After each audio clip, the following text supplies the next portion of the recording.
Alright, welcome to part 3. This is Neil from Master Edit. I actually designed this website here. I think it's not too bad. It's not too shabby. So you can go to Master Edit in the description and click here for more free videos on writing. Right, so what we're talking about is how to capture your reader's attention from the beginning of your story. And I thought about playing something like this in the background so you kind of see images go, but I don't know. I have too much things that I go through and stuff, so I probably can't do that. But maybe when I'm just talking, and be better than just looking at words. But so we left off with being bullied, and I gave an example of my main character Skyla, the lightning elf, being bullied in the beginning of the story. Having a hard time with parents is another thing a lot of readers can identify with, whether they're old or young, because most everyone remembers having hard times with their parents or hard time with somebody that they can relate to the idea of having hard time with people. But a lot of people can relate to having hard times with parents, especially when they're growing up, going through their teen years, and especially if you're writing for the teen market, high school students, young college students, or even grade school. And I typically write for the the market, the young adult market. That's what I enjoy writing. So I basically 16, 17-year-olds is my target audience and who I like to write for. So having my character have some problem with their parents is a good thing, or a broken family is another thing that a lot of people can relate to. That is not having a father and mother in the house. That is, they divorced or whatever, and so now they're dealing with mothers, boyfriends, or whatever it is. I grew up in a broken house myself, so I can definitely understand and relate to it. Not understood in general. Just you can show that the character is not understood in general. There's a lot of different things you can do with that to show that the character is just not understood. Boyfriend arguing with her is another good thing you can do, and when you're opening a story is lead into a boyfriend arguing with her, and that's another thing that characters or that readers can identify with the character. That she just sucks at something, which is another thing I use in the beginning opening of End of All, is Skyla sucks at using her lightning powers, and so she fails at zapping through the tree and bumps her head, and that even brings on more ridicule.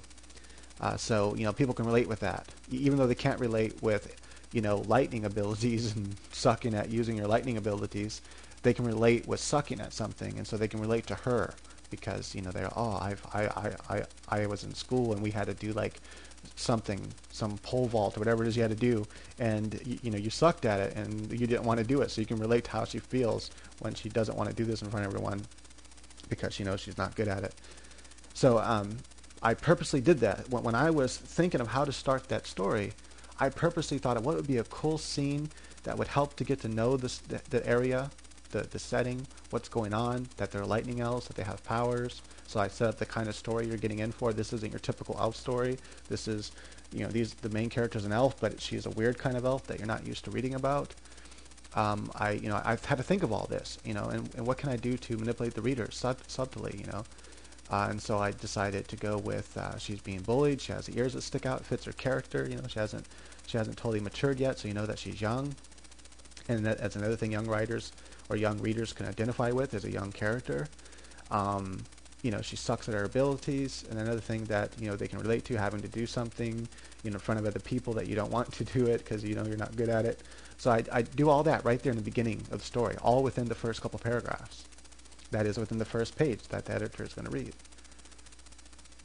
Okay, another one is can't finish schoolwork on time. All kinds of stuff. Can't pay rent.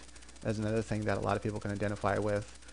Even if the person can't identify with can't pay rent because they're a younger person, they haven't had to pay rent yet, they probably have had to pay for certain things, and they can even identify with that. But if you're writing for a young audience, you probably don't want to have an older character that's paying rent anyway. You want to, usually you write younger characters for younger audiences. Okay, so another thing then is to have your characters do something the readers can admire and want to be able to do. And so you can kind of see now what's happening with the beginning of that story that I read in part 1 and 2, the Octavia Butler's novel, Mind of My Mind, that she manipulates the readers a little bit and to get you identify with the character. That is, she's a reader and stuff, and that she's being bullied by a drunk guy, a situation that's scary and a lot of people can relate to. She shows that then she shows that, hey, this character shows a lot of bravery. She grabs a frying pan, for goodness sakes, and beats the guy over the head with it. And so you can see that that's something that a lot of people could admire, and like, yeah, good for you. That guy deserved it, man. He was going to rape you. And a lot of people wish they had that kind of strength. And so right away, not only are they sympathizing with the character, but now they're liking the character because, they have a quality about them that they like or admire or would want. So, that is, she shows bravery, so that's a good way to do it. Skyla shows bravery right in the beginning of the first chapter, right after this thing happens, and she fails to zap through the tree, and she walks and talks to the friend a little bit. She then hears this strange animal crying, and she knows it's in trouble, but it's down by the river where she's not supposed to go alone, but she knows she might not have time to go find someone to go with her. And so she decides to go anyway, knowing that it's dangerous and knowing that she was told not to, because she can't let this animal suffer.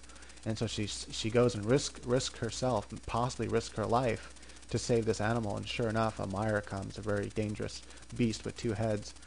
And so she ends up risking her life in order to save this little animal called a Fluffy.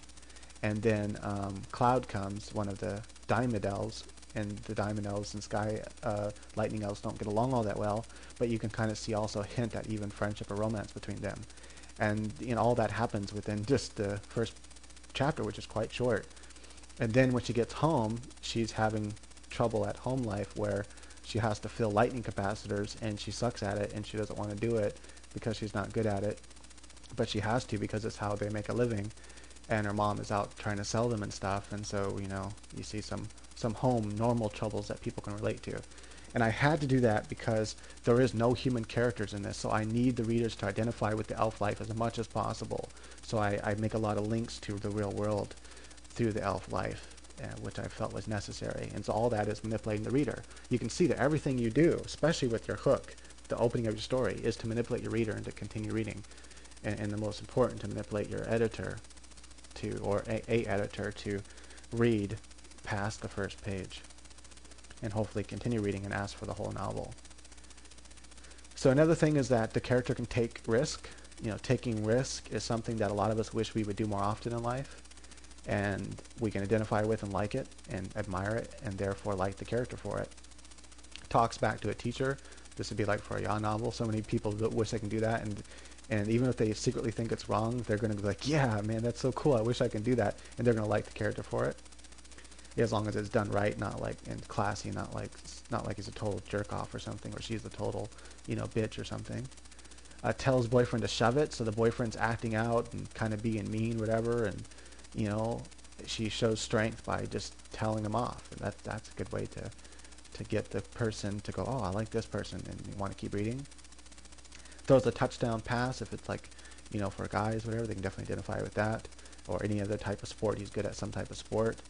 A girl kicks a guy's butt in MMA practice, so you can have a tough girl character, and so having her kick a guy's butt in mixed martial arts practice would be a pretty cool way to get a lot of certain kinds of people to continue want to read about that character. So those are just some examples. There's a whole bunch of things you can do, and so in Octavia's story you see what she did there with the character, and all that happened within the first couple paragraphs of her story, Mind of My Mind.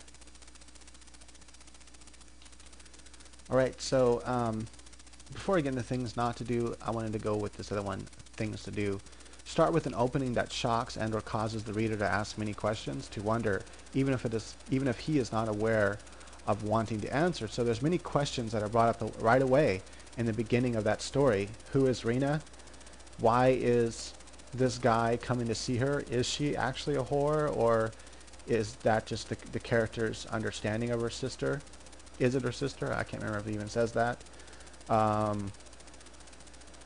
Is this guy going to succeed in hurting her? Is he going to hurt her? And that's answered right away. But then new questions are brought up, right after that. Right after that answer is given, a new question is brought up. So once you have depleted all your questions, you never want to answer all your questions. That is, you never want to answer all the reader's questions or all the major ones. And if you do answer a major question, you want to bring up another question.